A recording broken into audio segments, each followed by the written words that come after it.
আরজি করের রায় গতকাল আমরা দেখলাম, আর সেই আরজি করের রায় ক্ষুব্ধ মুখ্যমন্ত্রী। ফাঁসি না হওয়ায় ভীষণ শকড মুখ্যমন্ত্রী। সঞ্জয়ের ফাঁসির আবেদন নতুন করে উচ্চ আদালতে যাওয়ার সিদ্ধান্ত রাজ্যের।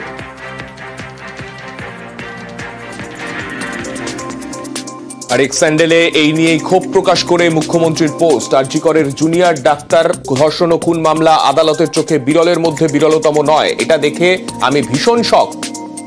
আমি নিশ্চিত এই ঘটনা বিরলের মধ্যে বিরলতম, যার শাস্তি মৃত্যুদণ্ড।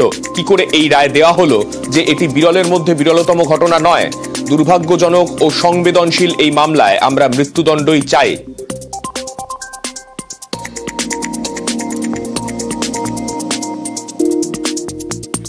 গত ৩-৪ মাসে আমরা এই ধরনের অপরাধের ক্ষেত্রে দোষীদের ফাঁসি অথবা সর্বোচ্চ শাস্তি নিশ্চিত করেছি। এই মামলায় কেন মৃত্যুদণ্ড দেওয়া হলো না? আমি বিশ্বাস করি এই অপরাধ জঘন্যতম, যার শাস্তি মৃত্যুদণ্ডই। আমরা হাইকোর্টে দোষীর মৃত্যুদণ্ড চেয়ে আবেদন করব।